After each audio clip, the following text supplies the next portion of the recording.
Intégral Placement, idée de placement. On accueille Vincent Kutkovitch. Bonjour Vincent. Bonjour Cédric. Le cofondateur de bienprévoir.fr.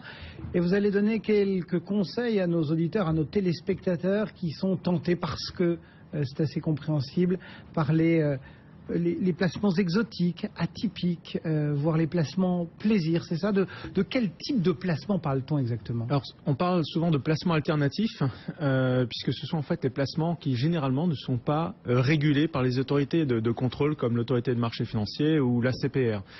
Et donc en fait, exotique, atypique, c'est un peu la même chose. C'est vrai qu'aujourd'hui, les Français notamment recherchent... Ça recouvre la forêt, ça recouvre l'art...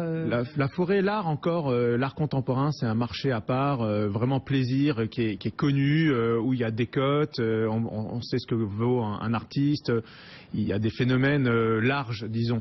Et il y a par contre les forêts encore, c'est encore un sujet également qui est assez bien maîtrisé. Par contre, on voit des choses complètement atypiques. Aujourd'hui, par exemple, on reçoit tous dans nos boîtes mail des propositions d'investissement sur les terres rares. On reçoit tous des propositions d'investissement sur les devises. Là aussi, c'est un marché très compliqué. Mais on voit des choses complètement exotiques, parfois surprenantes, comme l'investissement sur des vaches, sur des containers. On a vu toutes sortes d'investissements ces derniers temps fleurir de ce type-là. Et en fait, c'est un symptôme du fait qu'aujourd'hui, les épargnants ont peut-être un peu de mal à trouver du sens à leur épargne dans les placements financiers classiques. Si malgré tout on se dit, ok, j'ai entendu l'avertissement, il faut faire attention, etc. Quels sont les critères à prendre en compte, les bonnes questions à se poser pour pouvoir quand même investir, aller sur des vaches, sur des bouteilles de vin, sur...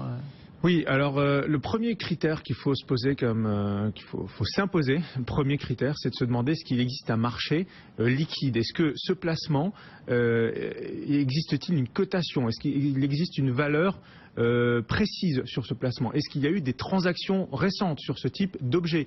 Est-ce que ce marché est organisé?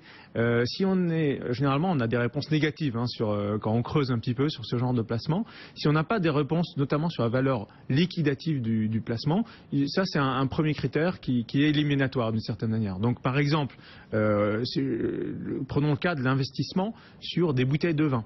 Alors oui, là il y a une cotation, il y a même des guides qui donnent des indications très précises sur la valeur de Grand Cru, mais en l'occurrence, on n'est pas capable de savoir réellement combien s'est vendu cette tel Grand Cru la dernière fois ou ces derniers mois. Est-ce qu'on a des tendances longues? C'est très difficile d'avoir des chiffres, disons, transparents et objectifs. Il y a quand même quelques places de cotation. Enfin, on reçoit régulièrement, par exemple, les gens d'Ideal Wine qui suivent au jour le jour, presque, j'ai envie de dire, les ventes aux enchères. Oui, mais c'est très difficile d'avoir un contrôle sur. C'est pas une bourse organisée, c'est pas un marché organisé. Il n'y a pas l'autorité du marché financier ne contrôle pas, par exemple, ce marché.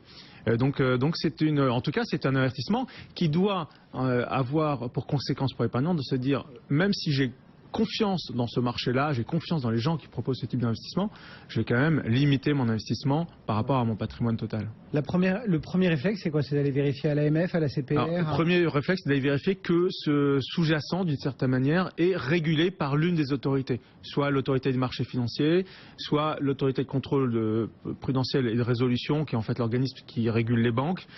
Généralement, par exemple, un très bon indicateur, c'est de se poser la question, est-ce que ce placement peut être éligible à un contrat d'assurance vie? Et je dirais, alors ça réduit tout de suite le champ du nombre de supports qu'on va pouvoir investir, certes, mais en tout cas, un placement qui a été validé, entre guillemets, par une compagnie d'assurance vie qui va accepter de le mettre dans ses contrats, ça veut dire qu'il s'engage lui-même, il engage sa responsabilité, il assure le produit, et donc ça, c'est un gage également de qualité, entre guillemets. En tout cas, ça veut dire qu'on peut se poser la question d'investir sur ce placement. C'est un gage de qualité pour l'assureur, pas forcément pour le particulier ou le client. Alors, ça veut pas dire qu'il va payer des frais, lui. Il va payer des frais, ça ne veut pas dire que la performance sera au rendez-vous, mais ça veut dire que derrière, a priori, il n'y a pas d'arnaque, il n'y a pas de risque de se retrouver avec un investissement qui n'a aucune valeur, qui a disparu aussitôt qu'on a investi dessus. Malgré tout, il y a aussi les investissements purement plaisir. Ouais. La voiture, le vin, les œuvres d'art, etc. Il nous restera toujours au moins quelque chose. Alors, dans l'investissement plaisir, je dirais que c'est très difficile en fait de trouver son compte. Je pense qu'il faut le faire à condition qu'on connaisse bien le marché. Par exemple, les voitures de collection. Aujourd'hui, on voit des produits apparaître un peu comme les SCPI, donc les sociétés civiles de placement immobilier, mais investi sur des voitures de collection. Là aussi, je dirais que c'est très difficile, le marché est extrêmement restreint. Je pense qu'il faut y aller à condition qu'on ait soi-même une très bonne connaissance du marché automobile de collection, qu'on ait une vraie passion. Ça permet également d'accéder éventuellement à des biens auxquels on ne pourrait pas accéder tout seul, donc ça permet d'avoir des parts. Maintenant, on ne détient pas la voiture, on est copropriétaire d'une voiture de collection. Donc là, je dirais qu'il faut le faire à condition qu'on ait une très bonne connaissance soi-même du marché.